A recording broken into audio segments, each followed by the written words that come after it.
jusqu'ici, nous avons fini et nous continuons toujours la marche. Donc, ce plan inférieur vers ce plan supérieur, nous avons devant nous forcément une initiation suprême. Et c'est cette initiation suprême qui nous fait entrer maintenant dans l'après-vie. Et quand vous êtes dans les questions de sacrifice, vous entendez parfois les gens parler de sacrifice suprême. Et quand on dit sacrifice suprême, on veut dire quoi? C'est la mort, non? Oui. Donc, l'initiation suprême, en réalité, c'est la mort. Donc, on vous initie à cette initiation suprême et vous êtes en fait des initiés et vous êtes acceptés. Alors, comment l'initiation, ça se présente? Alors, vous allez voir que le jour où vous serez prêt à partir, vous resterez dans un état de nudité totale. C'est pour ça que tout à l'heure, dans l'un des tests, on a parlé de vous exposer votre nudité. Donc, vos belles robes, vos beaux bijoux, vos belles chaussures, ça ne sert absolument à rien. C'est la surface. Personne en fait ne va regarder ça. Alors, vous allez remarquer avec moi que, qu'est-ce que vous remarquez au bout de ce qu'il porte là? C'est un poussin, non? Voilà. Donc, c'est un poussin. Et sans ce poussin, on ne va pas le reconnaître. Et sans qu'il ne mette ce qu'il a mis là, en bandoulière, comme on l'appelle, ou je ne sais pas quoi, personne en fait ne va l'identifier. Et quand il arrive, il va retrouver, il retrouve qui en face ici? C'est un homme, il est en train de faire quoi? Il ressemble à qui là maintenant? C'est un forgeron. Et le forgeron, il est forcément dans... Donc c'est comme il est à la douane. Et la forge représente la douane, la frontière entre la vie et la mort. Et c'est à ce niveau qu'il réalise le tuilage. Mais tu viens d'où? Il faut qu'il dise d'où il vient. Mais tu allais faire quoi là-bas? Il faut qu'il rende compte de tout ce qu'il allait passer là-bas. Maintenant, tu veux aller où maintenant? Je suis en train d'aller après la mort. Après la vie du moins. Ah bon? Est-ce que tu as rempli complètement ta mission? Oui. Alors, si il est vraiment dans l'état qu'il faut, bon, on le reconnaît et puis on le laisse passer. On le laisse passer. Ça veut dire que du point de vue de la pureté, il a rempli sa mission dignement et puis il passe. Mais s'il n'a pas rempli sa mission dignement, il va retourner pour aller accomplir, pour tout rectifier. Et il va arriver encore une fois. C'est ça qui fait que parfois les gens disent Mbakupo. C'est-à-dire que la personne souffre et a cherché la mort. Vous avez entendu ça, non? Oui. C'est-à-dire là, il souffre tellement. Et même les autres disent, mais il ne va pas mourir.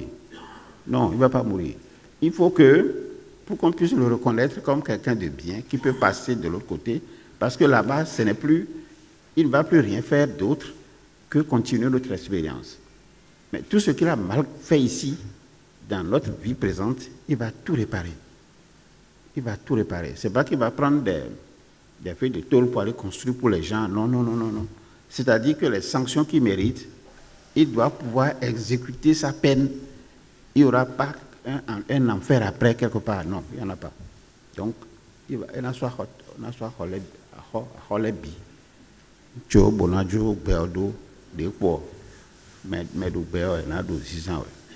donc, quand vous regardez le forgeron, il est en train de... Il va utiliser le soufflet pour chauffer quoi? Pour chauffer le fer, non? Maintenant, si on prend le fer chaud et on vous met ça sur le corps, vous allez supporter? Alors, ça exprime la douleur, ça exprime l'effort, ça exprime en fait donc, tout ce que vous avez vécu par le passé. Et quand il prend quoi? Le marteau. Il faut qu'il tape quoi maintenant? Le faire chauffer pour le transformer maintenant en matériau qu'il veut. Si c'est un couteau qu'il veut faire, il faut que le fer soit chaud. Si c'est une roue qu'il veut fabriquer, ou bien je ne sais pas quoi, un râteau et tout, il faut qu'il arrive quand même à chauffer le fer. Alors, quand il sera en train de chauffer le fer, il va taper donc ce fer sur l'enclume, non? Voilà. Et quand on dit vous êtes entre le marteau et l'enclume, vous connaissez l'expression, non? Ça veut dire que vous êtes à la limite de la mort. C'est-à-dire que vous êtes vraiment dans une souffrance, dans une incertitude, et personne ne sait. Nous-mêmes, on utilise souvent cette expression, sans lier en fait cela à ce qui peut arriver. Donc, finalement, quand vous écoutez donc le forgeron avec le soufflet, de quelque nature que ce soit, pour chauffer le fer et le reprendre maintenant pour le transformer, on te demande, mais est-ce que tu as connu la transformation pour laquelle tu es allé là-bas? Quand toi tu demandes à passer là maintenant, tu as vu, moi je suis en train de transformer le fer ici, oui. Est-ce que tu t'es transformé de l'autre côté? Tu as fait ça? Si tu réponds non, on va dire, bon, continue. Allez, il faut retourner.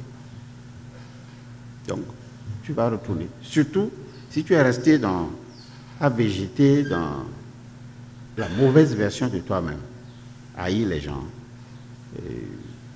agresser les gens. Vous avez entendu tout à l'heure quand même, non? Être méchant vis-à-vis des gens, on va te dire, non, il faut aller te purifier d'abord. Soit tout ça avant de revenir. Et quand vous regardez les vieilles qui remplissent souvent les églises, surtout l'église catholique, vous les voyez souvent les matins, non? Oui, ça dit qu'elles pensent, la plupart du temps, que c'est la meilleure manière pour elles de se rendre pures et d'avoir en face d'eux les personnes de Dieu qui peuvent en fait faire en sorte que pour être un mignon. Et qu'est-ce que ces vieilles dames-là cherchent? Ce n'est que la moindre sanction. C'est tout. Alors peut-être qu'il y a 4 heures, elle est descendue d'une réunion et à 6 heures, présente ses dents au curé qui est là. Et le curé va dire, bon, non. Ça c'est des comédies de tous les jours. Donc voilà une petite démonstration que je vous fais.